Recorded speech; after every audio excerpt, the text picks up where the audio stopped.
Keeping up with our motto, let learning be a joy and teaching a pleasure. Here we are with the remote teaching and learning process to bridge the gap. Happy learning, students. Hello, students. I, Ms. Radhika Yadav, teaching at Thakur Vidya Mandir High School and Junior College, here again with you, dealing with history of Standard 7, Chapter 2, India before the times of Shivaji Maharaj. In this lesson, we shall learn about the various ruling powers in India before the times of Shivaji Maharaj, and also various ruling powers existed in India during that period. So here we have the very first one, Pal dynasty. The Pals were astute diplomats and military conquerors. Their navy performed both mercantile and defensive roles in the Bay of Bengal.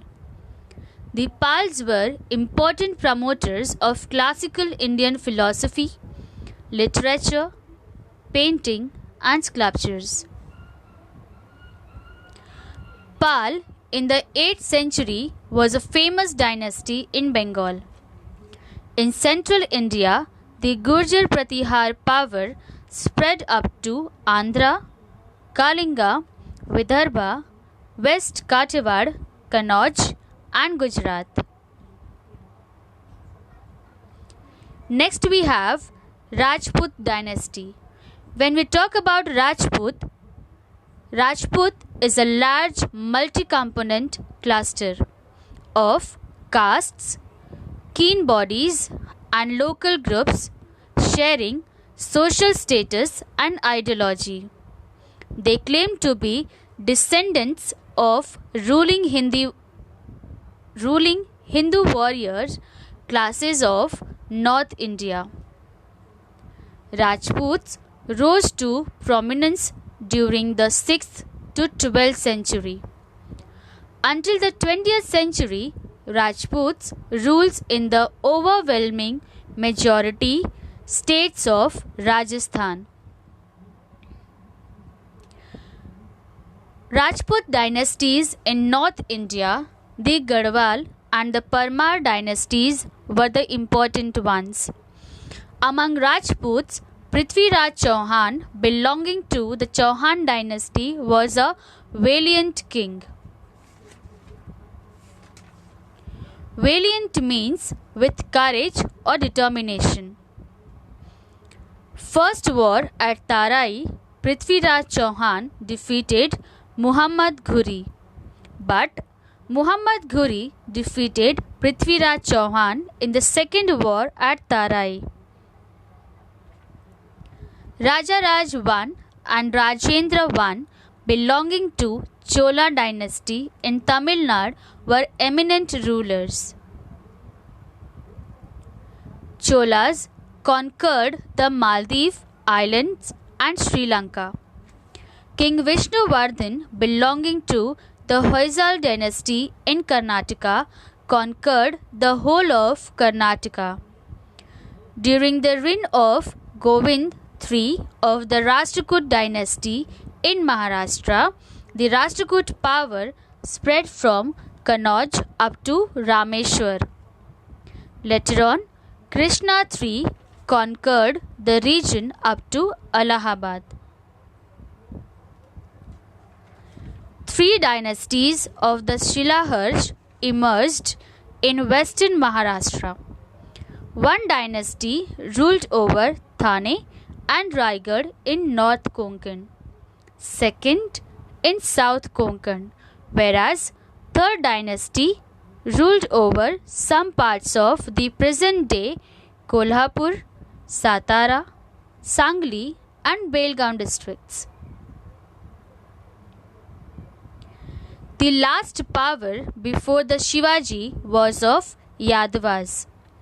Capital of Bilam V of the Yadava dynasty was at Devgiri near Aurangabad. Yadava period considered to be golden period of Marathi language and literature. In this period, Mahanubhav Panth and Varkari movement emerged. Now students, when we talk about Varkari movement is a religious movement within the Bhakti spiritual tradition of Hinduism. It is geographically associated with the Indian states of Maharashtra and northern Karnataka. In Marathi language of Maharashtra, Vari means pilgrimage and a pilgrim is called a Varkari. Every year, Varkari walk hundreds of miles to the holy towns of Pandharpur.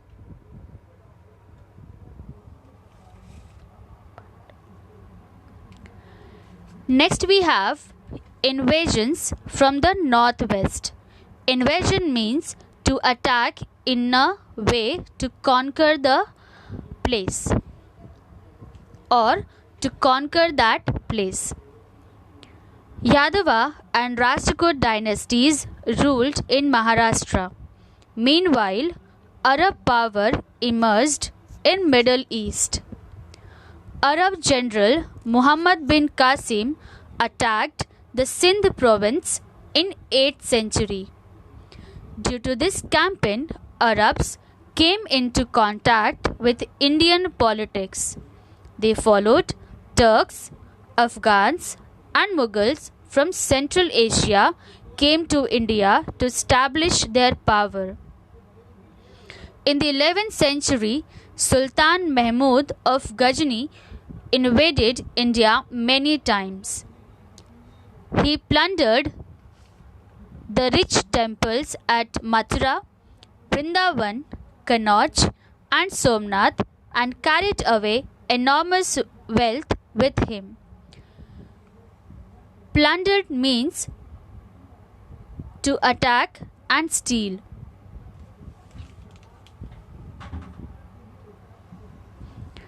Next we have Sultanate in the north. In 1175 CE and 1178 CE, Sultan Muhammad Ghuri of Ghur from Afghanistan invaded India. After the death of Ghuri in 1206 CE, Aibak began to rule Indian territories. Aibak initially was a slave, later became the ruler of Delhi. He died in 1210 CE. Ibrahim Lodi was the last sultan.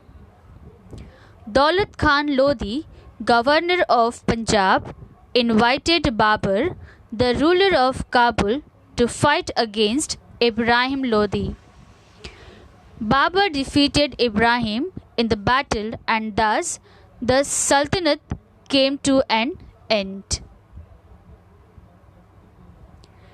Next we have the Kingdom of Vijayanagar. The brothers Harihar and Bukka from South India were Sardars in the service of Delhi Sultanate. During the reign of Muhammad bin Tughlaqi founded the Kingdom of Vijayanagar in South in 1334 CE. Hampi in today's Karnataka was the capital of this kingdom. Hampi is nothing but the name of the place in Karnataka.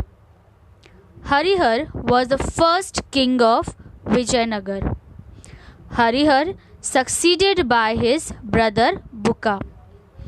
Bukka brought the region up to Rameshwar under his control. Thank you. The further explanation we'll see in the further videos.